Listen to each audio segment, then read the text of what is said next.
Cześć, jestem Diana i jesteśmy dzisiaj w Adruszpach, Czechy. Opowiem Ci o idealnym pomysłie na to, jak spędzić weekend za granicą. Dosłownie za granicą. Dlaczego w ogóle Adruszpach? I tak jedziemy teraz w Bieszczady i miejsce, w którym będziemy docelowo, znajduje się godzinę jazdy od Adruszpachu. Po pierwsze, znajduje się zaledwie kilka kilometrów od granicy z Polską. Po drugie, część ujęć z opowieści z Narni było nagrywane właśnie tutaj w Adruszpach i jest tutaj nieziemsko ładnie. Ale od początku. Najlepiej dojechać do Adruszpachu z samochodem lub pociągiem z Wrocławia, bo jeździ tam bezpośredni pociąg i cała podróż zajmuje lekko ponad 2 godziny. Nam podróż samochodem z Warszawy zajęła około 5 godzin. Pogoda postanowiła nas wypróbować. Warunki drogowe były fatalne. Cały czas padało, a na koniec spotkała nas taka mgła, że prawie nic nie było widać. Już dojechaliśmy, zostało jeszcze 20 minut do momentu, kiedy nasz bilet będzie aktywny, więc opowiem Wam, jak wygląda tutaj w ogóle bilety i... No i tak, bilety i parking. Za 2 wejściówki oraz parking zapłaciliśmy 95 zł. Bilety kupowałam online, ponieważ tam bardzo straszą na tych wszystkich stronach oraz ich social media, że często jest tak, że bilety są wyprzedane, więc można przyjechać i po prostu nie móc wejść. Od razu po przekroczeniu wejścia do Skalnego Miasta zachwycił nas widok. Przepiękne jezioro o turkosowym kolorze. Nawet się ucieszyłam, że pogoda była taka sobie, bo mgła w połączeniu z jeziorem stworzyła niesamowity, magiczny klimat.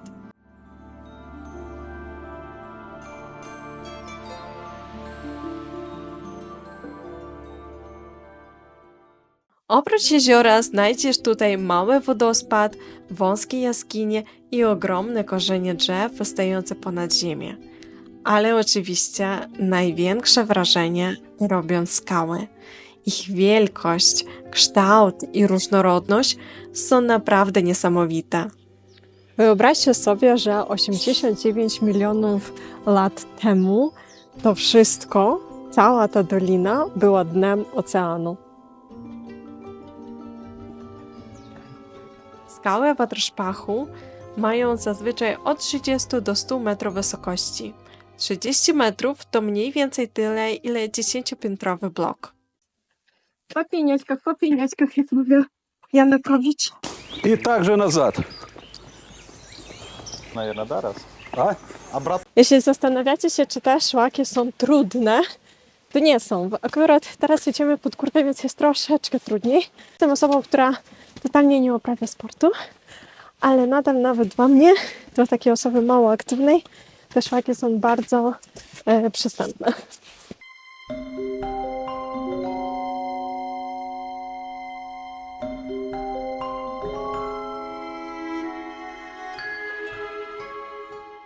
Mimo że Adruszpach istnieje tak długo, to nie ma żadnej takiej ciekawej historii, która by się kojarzyła z takimi miejscami, które mają taką długoletnią historię.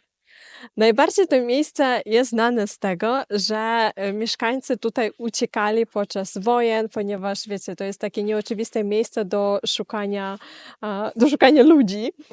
Oprócz tego też na przykład kiedy karawany przechodziły, no to rabusie chowali się tutaj w tych jaskiniach, ponieważ jest tutaj dużo kryjówek i napadali na te karawany. Podczas wojny 30-letniej miejscowi chłopi często chronili się w skalnych korytarzach przed szabrownikami. Głód, zaraza i grabieże zmuszały mieszkańców do szukania schronienia w jaskiniach. Słuchaj, to może jednak Hogwarts istnieje, może tutaj jest jakieś, nie wiem, przejście czy coś? Harry Potter tutaj był. Mateusz zwrócił mi uwagę na to, że tutaj są patyczki, które są, żeby góra się nie przewróciła. Jakie słodkie! W XVIII wieku lokalne oddziały partyzanckie wykorzystywały labirynt skal jako bazę wypadową do nocnych napadów na okoliczne wsie. Wąskie szczeliny były idealne na pułapki.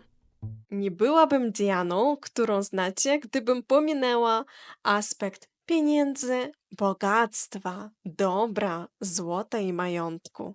Jest szansa, że dzisiaj wzbogacimy się. A dlaczego? ponieważ baron Sykes, który wykupił całą tą ziemię Adlerspachu, był bardzo zamożnym człowiekiem i mówi się, że gromadził swoje bogactwa właśnie tutaj w tych szczelinach, ponieważ bał się rabunków. Były tutaj liczne ekspedycje skarbów. Ludzie przejeżdżali z Austrii oraz z innych krajów, żeby tutaj poszukiwać, szukać tych skarbów tego barona. Nigdy nikt nic niestety nie znalazł. Były znalezione jakieś tam monety drobne, albo jakieś takie małe pamiątki, ale które w zasadzie nic nie kosztowały.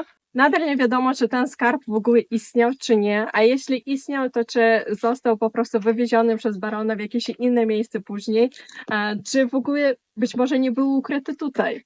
W Czechach kwestie związane z odnajdywaniem skarbów reguluje kilka przepisów. Przede wszystkim prawo własności ziemi, kodeks cywilny i prawo archeologiczne. Główne punkty, które z nich wynikają. Jeśli znajdziesz coś na terenie parków narodowych lub rezerwatów przyrody, to nie należy to do ciebie. Musisz zgłosić znalezisko w ciągu 30 dni, inaczej grożą kary administracyjne. Być może dostaniesz symboliczne odszkodowanie, ale nie jest to pewne. Krótko mówiąc, nawet jeśli znajdziecie skarb, to nic wam to nie da. Cały rezerwat obeszliśmy w około 2,5 godziny. Mimo że liczba schodów w Adlerspachu 1700 może przerażać, w praktyce nie sprawia to problemu. Przez cały czas naszego bycia w Adlerspachu nie ma tutaj żadnego jedzenia czy picia, żeby sobie kupić, ponieważ jest tylko na wejściu. Więc musicie sobie zadbać o to i my na przykład mamy ze sobą wodę. Musicie, jeśli jedziecie z jakimiś jeśli idziecie ze swoimi dziećmi, to zadbajcie o jakieś przekąski, ponieważ jak wejdziecie już na terytorium Adlerspachu, to tutaj nie ma naprawdę nic do kupienia. Jednak można kupić. Dosłownie jak tylko nagrałam to poprzednie nagranie, to przechodzimy kilka metrów dalej i jest stoisko, ale tam można kupić tylko kilka czekoladek czeskich, Coca-Colę, wodę i jakieś zabawki dla dzieci. To jest dopiero już w drodze powrotnej, już prawie na samym końcu, więc i tak musielibyście jakieś 3 godziny chodzić bez jedzenia i dopiero byście na końcu otrzymali taką nagrodę. Nasza podróż już się kończy i chcę podzielić się swoimi wrażeniami. Moim zdaniem miejsce jest naprawdę fantastyczne, ponieważ tutaj dosłownie jak ty idziesz, to na każdym miejscu jest coś ładnego, pięknego, chce się robić zdjęcia. To powietrze tutaj jest cudowne, którego w Warszawie niestety nie doświadczamy. Minusem niestety są grupy zorganizowane, których dosyć sporo jest. No to trochę moim zdaniem powinno być, nie wiem, jakaś taka jedna grupa zorganizowana na 1 godzinę, to wtedy nie będzie to tak mocno odczuwalne. Kosztowo dosyć tanio nam to wyszło. Jeszcze podliczymy koszty paliwa, natomiast na ten moment, jeśli 95 zł to jest koszt właśnie wejścia oraz parkingu, no to zgodźcie się, że to nie jest jakaś wygórowana cena. W kasie Skalnego Miasta można płacić koronami czeskimi, kartą i złotówkami. Ta ostatnia opcja jest mało opłacalna ze względu na kiepski kurs walut. Najlepiej kupić bilety online. Mi to miejsce bardzo się spodobało i cieszę się, że w końcu odwiedziłam miejsce z mojej listy, które okazało się magiczne. Jest tutaj cudownie. Musicie przyjść i przekonać się sami, ale uważam, że to jest takie miejsce dla każdego. Jeśli ten film był dla Ciebie przydatny, zasubskrybuj mój kanał. Będzie mi mega miło i na pewno znajdziesz tu więcej takich podróżniczych inspiracji.